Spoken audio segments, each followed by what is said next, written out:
On the morning of February 27, 2026, Sam Altman posted publicly that he shared Anthropic's concerns about military AI, about private companies not handing governments a blank check to use their technology however they want. Hours later, same day, OpenAI signed a deal with the Pentagon. At that exact moment, the CEO of OpenAI's closest rival was standing at the same crossroads and made the opposite call, and it cost him everything. Two companies, one choice, and the industry changed forever. In the summer of 2025, both OpenAI and Anthropic signed contracts with the U.S. Department of Defense. Both were running their models on classified military networks. Then, in January 2026, Defense Secretary Hegseth issued a new directive. All Department of Defense AI contracts must include one clause. The military can use these tools for any lawful purpose. No restrictions. For OpenAI, that was a negotiation. For Anthropic, it was a red line. Anthropic's CEO, Dario Amodei, had built two hard limits into his contract from day one. Claude could not be used for mass domestic surveillance of American citizens or to power fully autonomous weapon systems. His argument was technical, not political. Today's frontier AI models aren't reliable enough for decisions where lives are on the line. Deploying them that way doesn't make the military stronger. It makes it more vulnerable. He offered a compromise. Let's work together to build the reliability standards that would make these use cases safe. The Pentagon said no. Hegseth set a deadline, 5:01 p.m., February 27th. Drop the restrictions, or lose the contract, lose government clients, and be designated a national security supply chain risk, a label normally reserved for companies tied to foreign adversaries. Amodei's answer was 5 words: "We cannot in good conscience." That same morning, before the deadline, Altman posted that he agreed with Anthropic's position. By the end of the day, Anthropic was blacklisted.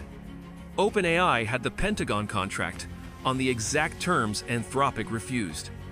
Altman later admitted the timing looked, and this is his word, opportunistic and sloppy. That's an understatement. What the public saw was this.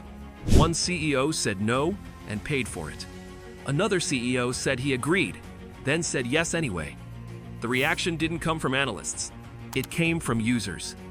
Within 24 hours, Claude jumped to #1 on the US App Store, knocking ChatGPT off the top for the first time. Over 1.5 million users joined a movement called Quit GPT. A Reddit thread calling for people to delete ChatGPT crossed 33,000 upvotes and kept climbing. If this is the kind of story you came here for, subscribe. We do this every week. For Anthropic, it was a political whim and a business disaster at the same time.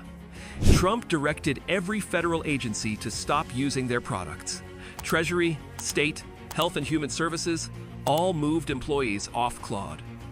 The supply chain risk designation threatened to cost the company billions in 2026 revenue. At the exact moment users were rushing toward Anthropic, the institutional world was being forced away from it. But here's what lawyers called a legal contradiction. The Pentagon designated Anthropic a national security risk and kept running their models in active military operations, threatened to compel the company to sell its services under a Korean War-era law, while simultaneously saying their technology was too dangerous to use in government contracts. Anthropic filed a lawsuit. As of March 2026, it's still moving through the courts. Legal scholars say the company has a strong case, but courts historically give the executive branch wide latitude on national security. The bigger question nobody has answered: who actually gets to decide how AI is used in warfare? The company that built it? The government that funds it? Congress, which has been almost entirely silent? As of today, OpenAI has the Pentagon contract, the revenue, and a seat at the table where military AI decisions get made. Anthropic has the lawsuit, the public trust, and a user base that grew fast the moment people understood what they'd refused to do. Neither outcome is clean.